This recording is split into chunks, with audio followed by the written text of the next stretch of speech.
नाज़रीन अस्सलाम वालेकुम। और बड़ी बड़ी खबरें आ रही हैं। खबरें तो बल्दियाती इंतखाबात के हवाले से भी आ रही हैं। कराची और हैदराबाद में जो बल्दियाती इंतखाबात हो रहे हैं उसमें कौन जीत रहा है, कौन हार रहा है, किसकी छुट्टी हो गई है, कौन गलत दावे कर रहा है, कौन छुपा रुस्तम निकला है, इसके बारे में बात होगी। दूसरा, परवेज इलाही साहब ने एक ऐलान किया। उन्होंने कहा जी कि 3 लोगों के नाम दे दिए जो आइन के मुताबिक है कि वो 3 लोग जो हैं निगरान वजीर आला के कैंडिडेट होंगे। अब हमजा शहबाज भी जो कि अपोजिशन लीडर हैं 3 लोगों के नाम देंगे जिनमें से इत्तफाक शायद ही किसी पे हो और ये मामला भी हर मामले की तरह अदालत में जाता नजर आएगा। वो 3 नाम क्या हैं, उनके क्रेडेंशियल्स क्या हैं, उनका माजी क्या है, उसके बारे में बात करेंगे। तीसरी बात यह है कि केपीके से ये खबर आई है कि मंगल के दिन असेंबली तोड़ने का फैसला कर लिया गया है। तो क्या केपीके में वही हाल होगा जो इधर पंजाब में हुआ या वहां पे सूरत हाल मुख्तलिफ होगी? इस हवाले से आपसे बात करेंगे। सबसे पहले कराची के इंतखाबात की बात कर लेते हैं। इस वक्त तकरीबन रात के 11 बजे हैं। सूरत हाल बहुत ज्यादा वाज़ेह नहीं है, लेकिन कुछ कुछ ऐसे आसार मिल रहे हैं कि जैसे पीपल्स पार्टी का पलड़ा बहुत हावी है। वोटर्स की या वोटिंग की पोलिंग की तादाद नंबर बहुत कम है और उसकी बुनियादी वजह एमकेएम का बाइकआउट है। कल बिलावल भुट्टो ने एमकेएम से रिक्वेस्ट की थी कि वो इस जमहूरी अमल का हिस्सा जरूर बने, लेकिन उन्हें उनकी दरख्वास्त पसंद नहीं आई और वो इस जमहूरी अमल का हिस्सा नहीं बने। लेकिन वफाकी हुकूमत का वो अभी तक साथ देने पर मुसर हैं। पता नहीं कब तक साथ देते हैं, ये उनकी अपनी सवाबदीद है। लेकिन जो कराची और हैदराबाद के इब्तदाई रिजल्ट आ रहे हैं उसके मुताबिक तो पीपल्स पार्टी का पलड़ा भारी है और बिलावल भुट्टो का वो दावा गलत नहीं लग रहा जिसमें उन्होंने कहा था कि वो कराची और हैदराबाद का मेयर जो है वो जियाला होगा, पीपल्स पार्टी का होगा।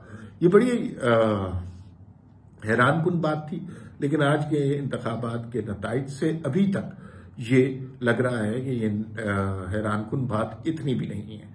पीपल्स पार्टी एक बड़े मार्जिन से जीत रही है।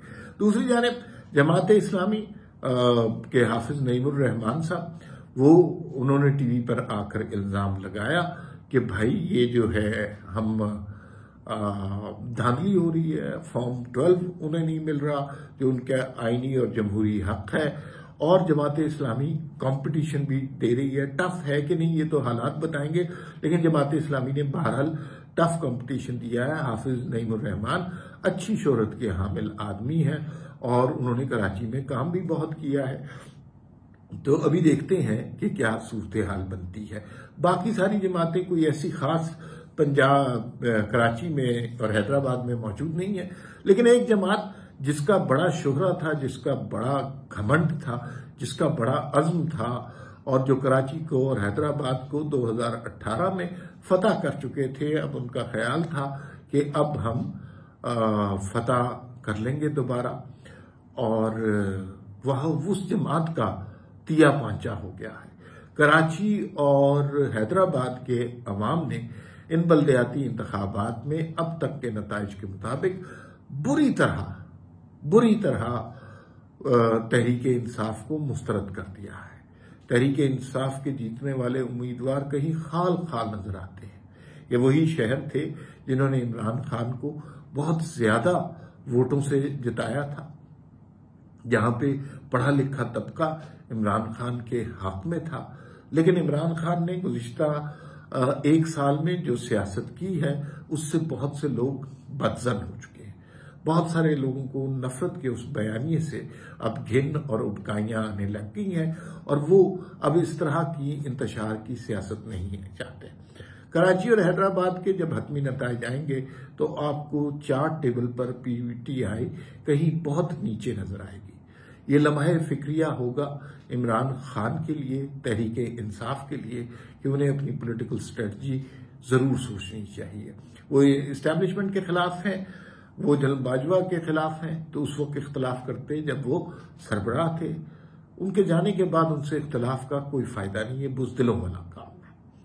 और जब वो चले गए हैं तो उनके फिर दूसरा ये है कि ना सिर्फ ये कि जनरल बाजवा के खिलाफ, फौज के खिलाफ इमरान खान ने बहुत बात की, रियासत पाकिस्तान के खिलाफ बहुत सारे काम किए, जिसमें शौकत तरीन की कॉल आपको याद है कि वो वजीर खजाना पंजाब और वजीर खजाना KPK को की थी कि किसी तरह IMF से जो डील हो रही है उसको रुकवाया जाए।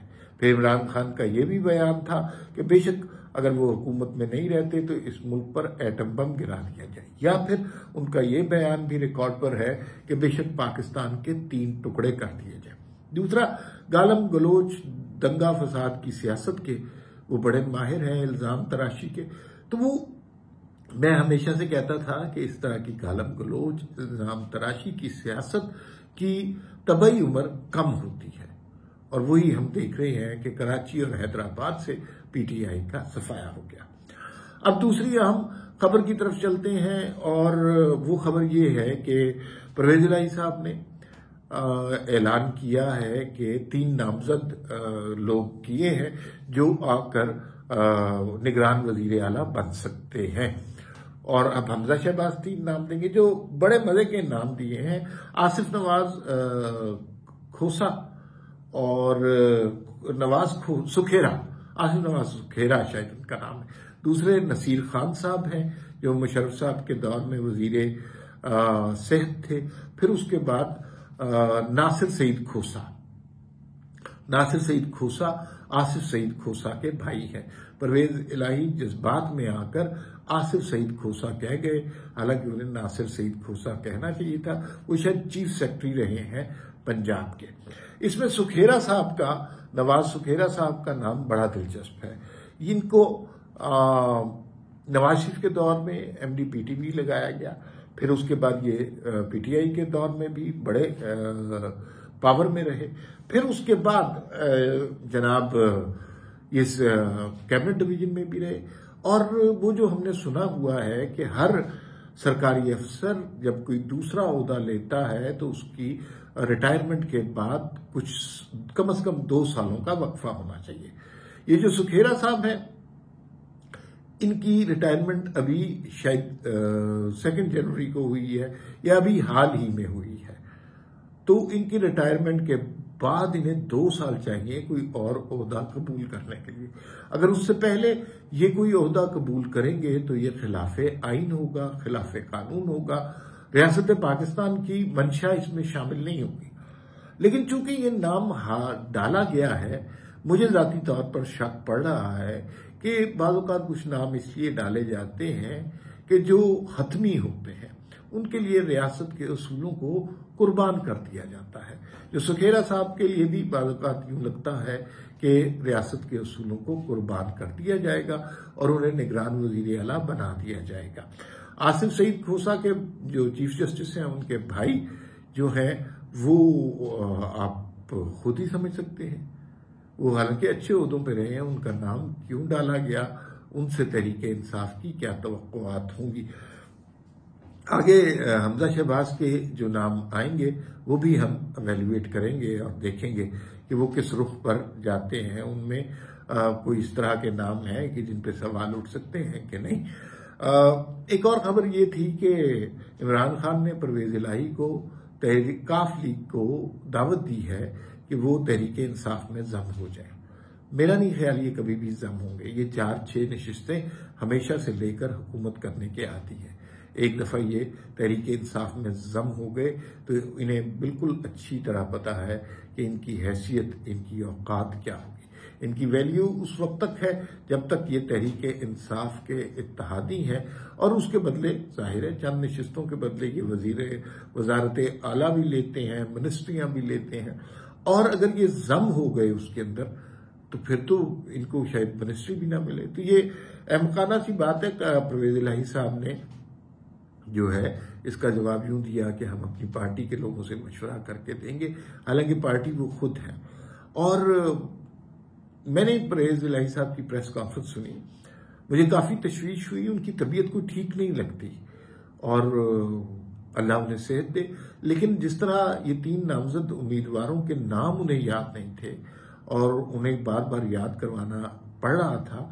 तो चौधरी शुजात हुसैन को भी एक ऐसी बीमारी है जिसमें उनकी याददाश्त और बहुत सारे आज़ा उनके अब उस तरह काम नहीं कर रहे, उनके रिएक्शंस और उनकी ज़ुबान को समझना भी दुश्वार होती जा रही है। खुदा न खास्ता परवेज़ इलाही को भी ऐसी कोई बीमारी ना हो, अल्लाह करे। लेकिन आज उनके लहजे से और जिस तरह वो, मतलब 3 नाम याद करना क्या मुश्किल है, ये बड़े इंपॉर्टेंट नाम थे, लेकिन जिस तरह वो याद कर रहे थे उसे देखकर थोड़ी तकलीफ भी हुई, तशवीश भी हुई। अल्लाह ताला उन्हें सेहत दे दे, और अगर उनकी तबीयत ऐसी रही तो फिर मोनस इलाही चैंपियन होंगे काफ लीग के। लेट्स सी वो क्या करते हैं। लेकिन इस वक्त की सबसे बड़ी खबर यही है कि तहरीके इंसाफ को कराची और हैदराबाद के अवाम ने बल्दियाती इंतखाबात में रिजेक्ट कर दिया है। फिलवक्त इतना ही, फिर मुलाकात होगी। अल्लाह हाफिज।